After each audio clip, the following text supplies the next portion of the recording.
तो अब हम डिस्कस करेंगे इसकी असेसमेंट के, क्लबिंग को असेस किस तरह से करते हैं। असेसमेंट के हमेशा दो कंपोनेंट्स होते हैं, एक होती है हिस्ट्री टेकिंग, एक होती है एग्जामिनेशन। तो हम पहले स्टार्ट करने वाले हैं हिस्ट्री टेकिंग से।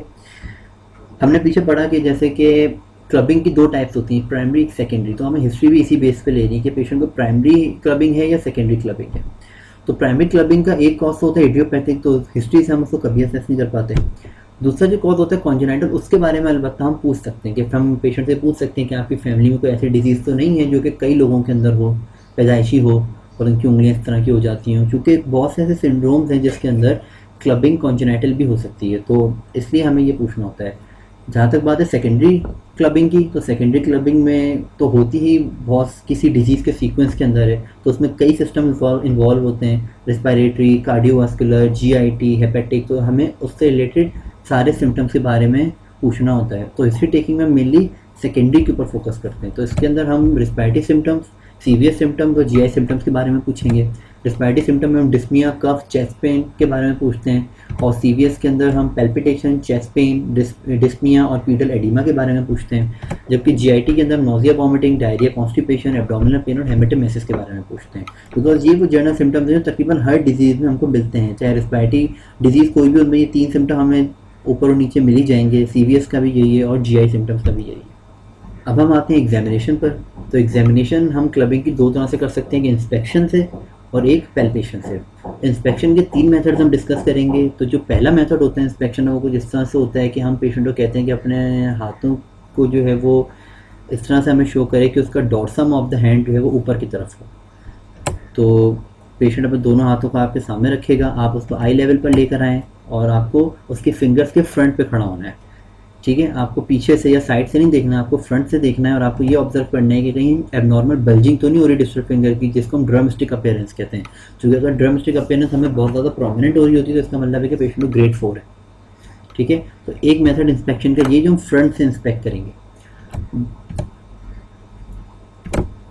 इस तरह से पेशेंट अपने फिंगर्स आपको दिखाएगा, आपके सामने रखेगा, आपने इसको आई लेवल पे फिंगर्स को लाके आपने देखना है कि ड्रम स्टिक अपीयरेंस नहीं आ रही, तो देन आप इसको डायग्नोस कर सकते हैं अगर वो ग्रेड 4 की क्लबिंग होगी तो। दूसरा मेथड जो होता है इंस्पेक्शन का, वो कराता है प्रोफाइल साइन या प्रोफाइल मेथड। इसमें होता ही है कि हम पेशेंट की फिंगर्स को जो है अपने आई लेवल पे लेकर आते हैं, वैसे ही जिस तरह से हमने इंस्पेक्शन मेथड नंबर 1 करा था, उसी तरह से हम पेशेंट की फिंगर्स को अपने आई लेवल पे लेकर आते हैं। लेकिन इस बार हमें फिंगर को साइड से देखना है। तो ये है कि हम इंडिविजुअल फिंगर को अपने आई लेवल पे लेकर आएंगे और उसको साइड से असेस करेंगे। साइड से असेस करने के ऊपर जो एंगल बन रहा होता है, जो एंगल हमने पहले पढ़ा था, जो कि ग्रेड 2 के अंदर ऑब्लिटरेट हो रहा था, 165 से कम का एंगल जो नॉर्मली बन रहा होता है बिटवीन नेल बेड या नेल बेस और नेल फोल्ड के दरमियान, तो उसको हमें यहाँ पे ऑब्जर्व करना है। अगर वो एंगल हमें नॉर्मल मिल रहा है, यानी कि लेस देन 165 डिग्री का मिल रहा है, क्योंकि नॉर्मली अगर आप अपने फिंगर को भी साइड से देखेंगे तो आपको एक एंगल उसमें बाकायदा महफूज होगा, यानी कि ऑब्ट्यूज एंगल जो है नॉर्मली बनता है, जो आगे पिक्चर में मैं आपको शो करूँगा। तो वो एंगल आपको बाकायदा नॉर्मली भी पता चल जाएगा कि ये नॉर्मल एंगल है। और अगर आप उसको मेजर कर सकते हैं, जो कि हमारे पास एक बहुत ज़्यादा सेंसिटिव प्रोटेक्टर आता है जो कि इसको मेजर करता है, तो बहुत ज़्यादा माइन्यूट उसके अंदर रीडिंग्स होती हैं, तो आप उसके थ्रू भी कर सकते हैं, लेकिन वो कॉमनली अवेलेबल नहीं होता। तो ये है कि आप उसको बाकायदा ऑब्जर्व कर सकते हैं। अगर आपको उसमें एक obtuse angle junction of the nail base और नील फोल्ड पे अगर नज़र आ रहा है तो वो है हमारे पास एंगल नॉर्मल, तो पेशेंट को क्लबिंग नहीं है। लेकिन अगर हमें एंगल वो नज़र नहीं आ रहा है, यानी कि नेल बेस है और नेल जो हमारे पास फोल्ड है, यानी कि जो स्किन है वो एक लेवल पर है, बिल्कुल स्ट्रेट है, ये एंगल बहुत माइन्यूट है, तो इसका मतलब क्या हुआ, इसका मतलब है कि वो एंगल ख़त्म हो चुका है और ऑब्ट्यूज एंगल नहीं रहा है, एंगल 165 डिग्री से बढ़ गया है। तो अब इस पेशेंट को क्लबिंग पॉजिटिव हम कहेंगे। इस तरह से हम ये देखते हैं। अब ये लेफ्ट साइड के ऊपर जो देख रहे हैं फिंगर, इसके ऊपर ये नॉर्मल एंगल बना हुआ है 160 डिग्री का, यानी कि लेस देन 165 का ये एंगल है। ठीक है, ये नेल हमारे पास फोल्ड है, ये हमारे पास नेल बेस है। जब हम सेंसिटिव प्रोटेक्टर से इसको मेजर करते हैं तो ये 160 डिग्री ऑब्ट्यूज एंगल बना रहा होता है। राइट साइड के ऊपर जो फिंगर है, इसमें आप देख सकते हैं कि जो नेल बेस है और जो नेल फोल्ड है, इसके दरमियान बिल्कुल एक स्ट्रेट लाइन सी आ गई है। पहले जो ऑब्ट्यूज एंगल बन रहा था वो अब नहीं रहा है, ये नेल बेड जो है वो अंदर की तरफ चला गया है और एंगल जो है वो 180 डिग्री से बढ़ गया है, यानी कि नॉर्मली 165 डिग्री से बढ़ गया है। तो अब ये कहलाएगी क्लब फिंगर। तीसरा जो मेथड होता है इंस्पेक्शन का, वो कहलाता है स्कैमरॉथ मेथड या फिर स्कैमरॉथ साइन। इसके अंदर ये होता है कि हम पेशेंट से कहते हैं कि वो अपने जो टर्मिनल फेलिंग्स है दोनों हैंड की सेम फिंगर का, फॉर एग्जांपल हम कहेंगे कि वो राइट हैंड की इंडेक्स फिंगर और लेफ्ट हैंड की इंडेक्स फिंगर, उन दोनों की जो टर्मिनल फेलिंग्स है ना एक दूसरे के ऑपोजिट रखे और उन दोनों को एक दूसरे से मिला दे।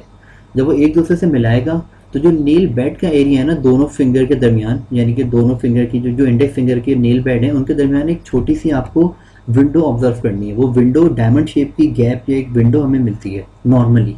अगर एंगल लेस देन 165 डिग्री है तो हमें एक डायमंड शेप का गैप मिलेगा।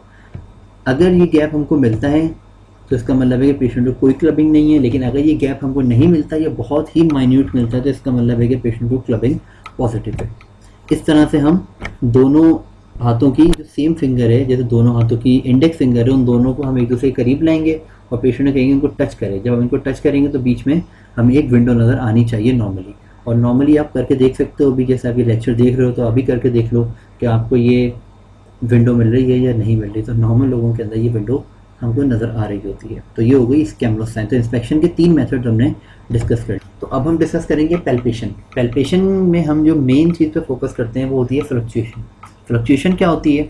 किसी भी चीज़ का अपनी नॉर्मल इंटेग्रिटी से या नॉर्मल वैल्यू से हटना फ्लक्चुएशन कहलाता है। हमारी डिस्टल फिंगर को जब हम पैल्पेट करते हैं नॉर्मली उसको हाथ लगाते हैं तो वो जिस तरह की फील होती है, अगर वो उस तरह की फील ना हो तो इसको भी कहते हैं डिस्टल फिंगर में फ्लक्चुएशन आ जाना। ठीक है, तो अब हम इसको असेस किस तरह से करेंगे? इसको हम असेस इस तरह से करते हैं कि हम पेशेंट की किसी भी एक फिंगर को लेते हैं, ठीक है, उसको होल्ड इस तरह से हमें करना है फिंगर को अपने दोनों हाथों से कि हमारे थम्स जो होंगे वो पेशेंट की फिंगर के पामर साइड के ऊपर होंगे, यानी नीचे की तरफ से होल्ड करेंगे उसकी फिंगर को, और जो इंडेक्स फिंगर होगी वो जो पेशेंट की फिंगर है उसके ऊपर की तरफ होंगे, यानी नेल के ऊपर होंगे। ठीक है, हमने इस तरह से एक फिंगर को अपने दोनों हाथों से होल्ड करना है थम्स और इंडेक्स फिंगर की मदद से। अब हमें अपने इंडेक्स फिंगर की मदद से जो नेल है जहाँ पे हमने इंडेक्स फिंगर रखी हुई है उसको नीचे की तरफ पुश करना है। कहाँ पे पुश करना है? नेल बेड की तरफ, यानी जहाँ पे वो एंगल बन रहा होता है ना, जो नॉर्मल एंगल लेस देन 165 का जिस तरफ बन रहा है उस तरफ हम उसको थोड़ा सा पुश करेंगे नीचे की तरफ और अंदर की तरफ। जब हम ऐसे पुश करेंगे तो हमें जो नीचे का जो पल्प है वो और जो हमारा नेल बैंड जो नेल है ये करने में हमें ऐसा फील होगा कि जैसे कि कोई स्पंजी की फीलिंग आ रही है, यानी कि स्पंज जिस तरह से होता है ना हमें उस तरह से फील आएगी। अब नॉर्मली अगर घर में जो बर्तन धोने का जो एक स्पंज होता है अगर वो मौजूद हो तो आप उसको आप इस तरह से दबा प्रेस करके देखिएगा कि किस तरह की फील आ रही है। तो अगर पेशेंट में क्लबिंग मौजूद होगी तो ये मनूवर करने से या इस तरह से चेक करने से, इस तरह से पैल्पेट करने से आपको एक स्पंजी की फीलिंग आएगी अपनी डिस्टल फिंगर में, तो पेशेंट में क्लबिंग पॉजिटिव है, यानी कि फ्लक्चुएशन पॉजिटिव है, तो क्लबिंग पॉजिटिव है। अगर इस तरह का कोई फील नहीं आता आपको नॉर्मली लग रहा होता है कि नहीं ये वैसी फिंगर है तो इसका मतलब फ्लक्चुएशन नेगेटिव है और पेशेंट में क्लबिंग नहीं है। तो ये 2 मेथड एग्जामिनेशन में हमने डिस्कस कर लिए, एक इंस्पेक्शन मेथड होता है और एक पैल्पेशन मेथड। तो ये एक वीडियो है जो मैं आपके सामने प्ले करूँगा कि हम किस तरह से फ्लक्चुएशन को चेक करते हैं। तो जिस तरह से हमने देखा हुआ फिंगर को होल्ड करने का तरीका ये होता है कि आपने सामने से इसको होल्ड करना है, आपकी दोनों इंडेक्स फिंगर जो हैं वो ऊपर की तरफ होनी चाहिए, आपके थंब नीचे की तरफ होने चाहिए और देन आपने इसको कुछ इस तरह से मूव करना है। देखें, इसको दोबारा एक बार देखें इस तरह से। तो जब आप इसको नीचे की तरफ प्रेस करेंगे नीचे अंदर की तरफ तो आपको एक स्पंजी फील आएगा, तो इसका मतलब है कि फ्लक्चुएशन पॉजिटिव है। अब हम डिस्कस करेंगे क्लबिंग के कॉजेज क्या होते हैं। तो जैसे मैंने पढ़ा प्राइमरी क्लबिंग के 2 ही कॉज होते हैं, या तो वो इडियोपैथिक अननोन ओरिजिन का होगा या फिर वो किसी कॉन्जेनिटल डिजीज़ का पार्ट होगा। इसके अलावा जो सेकेंडरी हमारी क्लबिंग थी वो उसके काफ़ी कॉजेज होते हैं, हर सिस्टम के अकॉर्डिंग से कॉजेज होते हैं, तो वो हम डिटेल में डिस्कस करने वाले हैं। तो रेस्पिरेटरी कॉजेज हमारे पास कौन कौन से होते हैं? ब्रोंकाइटिस, लंग एब्सिस या lung empyema, tuberculosis, pulmonary fibrosis, bronchogenic carcinoma और लंग मेटास्टेसिस। जैसे मोस्ट कॉमन जो हमारे पास है वो पेनकोस ट्यूमर्स होते हैं जो कि upper lobe of the lung के हमें मिलते हैं। सार्कोइडोसिस और सिस्टिक फिब्रोसिस के अंदर भी हमको रेस्पिरेटरी ये वो कॉजेज हैं जिसके अंदर हमको क्लबिंग मिल सकती है। इसके अलावा कार्डियोवास्कुलर कॉजेज आते हैं जिसमें मोस्ट कॉमन है साइनोटिक हार्ट डिजीजेस और इन्फेक्टिव एंडोकार्डाइटिस। और इसके अलावा लेफ्ट एट्रियल मिक्सोमा के अंदर भी बाज़ औक़ात हमको क्लबिंग मिलती है। जीआई कॉजेज के अंदर हमारे पास जो मोस्ट कॉमन होती हैं वो इन्फ्लेमेटरी बाउल डिजीजेज होती हैं जिसमें अल्सरेटिव कोलाइटिस और क्रॉन्स डिजीज़ आ जाते हैं। मेल एब्जॉर्प्शन सिंड्रोम हो गया जैसे कि सीलियक डिजीज़ हो गई या लैक्टोज इंटॉलरेंस हो गया। इसके अलावा इंटेस्टिनल पॉलिपोसिस ये भी एक हमारे पास जेनेटिक डिसऑर्डर होता है मोस्टली, इसके अंदर पॉलिप्स हमारे इंटेस्टीन के अंदर बन जाते हैं, तो इसके अंदर भी हमको क्लबिंग मिलती है। एंडोक्राइन कॉजेज में हमारे पास आते हैं हाइपरथायरॉयडिज्म, मिक्स एडिमा और एक्रोमेगैली। हेपेटिक कॉजेज भी इसके अंदर एक इम्पॉर्टेंट रोल प्ले करते हैं क्लबिंग कॉज करने में, इसमें liver cirrhosis, biliary cirrhosis, hepatic failure और हेपेटोरीनल सिंड्रोम। जो अदर कॉजेज आती हैं उसको हम इस तरह से डिवाइड करते हैं कि यूनिलेटरल क्लबिंग, यानी कि सिर्फ एक ही हमारे पास जो है वो किसी एक्सट्रीमिटी की मिल रही है हमको क्लबिंग। यूनि डिजिटल क्लबिंग यानी कि पूरे एक एक्सट्रीमिटी, यानी कि एक हाथ है, राइट हैंड है, राइट हैंड के सिर्फ एक फिंगर के अंदर क्लबिंग है। कुछ क्लबिंग ऐसी होती है सिर्फ अपर लिम्ब में मिलती हैं, और कुछ क्लबिंग ऐसी होती है जो सिर्फ लोअर एक्सट्रीमिटी में यानी टोज में मिलती हैं। तो जो यूनिलेटरल क्लबिंग हमको मिलती है वो मिलती है पेनकोस ट्यूमर के अंदर और सब क्लेवियन आर्टरी एन्यूरिज्म। ये भी बहुत रेयर कॉजेज हैं लेकिन मिलते हैं। यूनिट डिजिटल क्लबिंग हमको किसी ट्रॉमा में मिल सकती है, कोई ट्रॉमेटिक चेंज आ गया डिस्टल फिंगर के अंदर, गाउट में मिलती है और सार्कोइडोसिस में मिलती है। वो क्लबिंग जो सिर्फ अपर लिम्ब में हमें मिले और लोअर लिम्ब में ना मिले तो वो हमको मिलती है हीरोइन एडिक्ट्स के अंदर, इन्फेक्टेड आर्टीरियल ग्राफ्ट्स के पेशेंट के अंदर, या वो पेशेंट जिनमें एवी फिस्टुलास डेवलप हो जाएं या in the brachial vessels like brachial artery या ब्रेकियल वेन। अगर हमारे पास किसी पेशेंट को एब्डोमिनल आर्टरी एन्यूरिज्म हो जाए, वो भी इन्फेक्टेड, या पेटेंट डक्टस आर्टेरियोसस पेशेंट में प्रेजेंट हो, तो उसके अंदर हमें क्लबिंग मिलेगी सिर्फ टोस के अंदर। अब एक टर्म यूज होती है हाइपरट्रॉफिक पल्मोनरी ऑस्टियोआर्थ्रोपैथी, भी हम पहले पढ़ चुके हैं कि जो ग्रेड 5 ऑफ क्लबिंग होता है वो एक्चुअली कहलाता है हाइपरट्रॉफिक पल्मोनरी ऑस्टियोआर्थ्रोपैथी। हाइपरट्रॉफिक हम उसको क्यों कहते हैं? बिकॉज एक तो डेफिनेटली इसके अंदर हाइपरट्रॉफी, स्वेलिंग बहुत ज़्यादा होती है, हर डायरेक्शन के अंदर होती है, जिसकी वजह से पेन भी होता है पेशेंट को। ऑस्टियोआर्थ्रोपैथी हम क्यों कहते हैं? क्योंकि पेशेंट को मूवमेंट में पेन हो रहा होता है। इसके अलावा रेडियोलॉजिकल चेंजेस जैसे हमने पढ़ी थी, एक्सरे में हमको न्यू बोन फॉर्मेशन मिलती है पेरियोस्टियम में। तो ये दोनों चेंजेस पल्मोनरी हम इसको इसलिए कहते हैं क्योंकि ये जो पल्मोनरी डिजीजेज होती हैं, खासतौर पर जो लंग ट्यूमर्स होते हैं उसके अंदर हमको ये बहुत कॉमन मिलती है। इसके बाद लंग एब्सेस और लंग एम्पायमा के अंदर हमको ये कॉमनली मिलती है। तो इसलिए हम इस कंडीशन को कहते हैं हाइपरट्रॉफिक पल्मोनरी ऑस्टियोआर्थ्रोपैथी।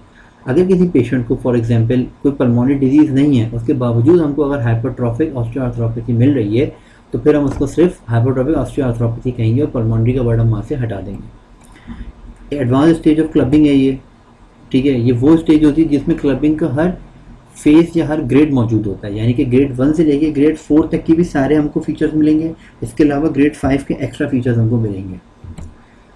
टर्मिनल फिंगर की स्वेलिंग हर डायरेक्शन में हो रही होती है, पेन और टेंडरनेस हमें इसके अंदर मिल रही होती है। इसके अलावा हमें साइनोसिस मिल सकता है फिंगर्स का, और पैरेस्थेसियास मिल सकती है, यानी कि एब्नॉर्मल सेंसेशन वगैरह हमको यहाँ पे मिल सकती है। जब हम हाइपरट्रॉफिक पल्मोनरी ऑस्टियोआर्थ्रोपैथी की एक्सरे फाइंडिंग्स देखते हैं उसमें हमें क्या मिलेगा? उसमें हमें मिलेगा कि जो लॉन्ग बोन्स होंगी हमारी फिंगर की, जैसे डिस्टल फिंगर की जो बोन है हमारे पास, उसकी पेरियोस्टियम एलिवेट हो जाएगी। एलिवेशन की जो असल वजह होती है वो एक्चुअली होती है न्यू बोन की फॉर्मेशन होना। न्यू बोन फॉर्मेशन होती है, सब पेरियोस्टियल न्यू बोन फॉर्मेशन होती है, जिस वजह से हमारे पास पेरियोस्टियम जो होती है वो रेज हो जाती है, और जो सब पेरियोस्टियल रीजन होता है यानी पेरियोस्टियम के अंदर वाला रीजन होता है, वहाँ पे न्यू बोन फॉर्मेशन की वजह से हमें एक स्कैटर्ड सी अपीयरेंस आ रही होती है। ऐसा लग रहा होता है किसी एक जगह से ना शाइनिंग बाहर आ रही है, शाइनिंग निकल रही है, शाइन्स आ रहे हैं, लाइंस बन रही हैं, तो वो सनराइज अपीयरेंस आ रही होती है। इसके अलावा जो हमारे पास दूसरे जॉइंट्स होते हैं जैसे कि शोल्डर जॉइंट है, नी जॉइंट है, रिस्ट जॉइंट है, यहाँ पर हमको आर्थराइटिस लाइक चेंजेस मिल रही होती हैं। आर्थराइटिस में डिस्ट्रक्शन ऑफ बोन वगैरह, ऑस्टियोलिसिस वगैरह मिल रही होती है, तो ये सारी चीज़ें हमको मिल सकती हैं। अब एक टर्म यूज़ होती है सूडो क्लबिंग। सूडो क्लबिंग क्या होती है? सूडो क्लबिंग ऐसी कंडीशन होती है जिसमें हम जब पेशेंट को असेस करेंगे तो वाकई हमें उसमें क्लबिंग पॉजिटिव मिलेगी, क्योंकि उसके अंदर इंस्पेक्शन का मेथड 1, इंस्पेक्शन का मेथड 2, इंस्पेक्शन का मेथड 3, तीनों हमको पॉजिटिव मिल रहे होते हैं। स्कैम्ब्रोस साइन पॉजिटिव होती है, यानी डायमीटर विंडो जो होती है वो डिसअपियर हो जाती है। नॉर्मल जो एंगल होता है वो भी हमको नहीं मिल रहा होता, ठीक है। उसके अलावा हमें ड्रम स्टिक अपीयरेंस भी उसमें थोड़ी थोड़ी आ रही होती है, तो इससे हम कह सकते हैं कि क्लबिंग है, बट एक्चुअली में वो क्लबिंग नहीं होती। जब हम उसकी फ्लक्चुएशन चेक करते हैं तो वो क्लबिंग नहीं होती, फ्लक्चुएशन नेगेटिव होती है। तो ये सूडो क्लबिंग क्यों होती है कि टर्मिनल फेलिंग्स जो होती है वो रिजॉर्व हो जाती है, यानी कि जो नॉर्मल स्ट्रक्चर उसका डिस्ट्रॉय हो जाता है, जिस वजह से वो इस तरह की अपीयरेंस आ रही होती है। यानी कि जो फिजिकल अपीयरेंस होती है वो क्लबिंग जैसी होती है, जब हम उसको बाकायदा पेल्पेट करके देखते हैं तो वो हमको क्लबिंग नहीं लगती, यानी कि फ्लक्चुएशन उसमें हमें नहीं मिलती। इसके दो मोस्ट इंपॉर्टेंट कॉज होते हैं, एक होता है हाइपर पैराथायरॉयडिज्म और दूसरा हमारे पास होता है क्रॉनिक रीनल फेलियर। इसके अलावा बहुत से सिंड्रोम से भी हमको सूडो क्लबिंग मिलती है, बट मेन दो कॉजेज जो होते हैं वो यही होते हैं। इस वीडियो को देखने का बहुत बहुत शुक्रिया। अगर आपको ये वीडियो पसंद आई है तो इस वीडियो को लाइक करें, शेयर करें, मेरे चैनल को सब्सक्राइब करें, इंस्टाग्राम पे फॉलो करें, फेसबुक पेज को लाइक करें। आप कमेंट में अपनी राय ज़रूर दीजिएगा ताकि आने वाली वीडियोस को मैं मज़ीद से मज़ीद बेहतर कर सकूं। अगर आप कोई टॉपिक जो है वो समझना चाहते हैं या आप चाहते हैं सर इसमें वीडियो अपलोड करूं तो काइंडली मुझे कमेंट्स के अंदर ज़रूर बताएं। Thank you very much. Video देखने का बहुत बहुत शुक्रिया। अल्लाह हाफ़िज़।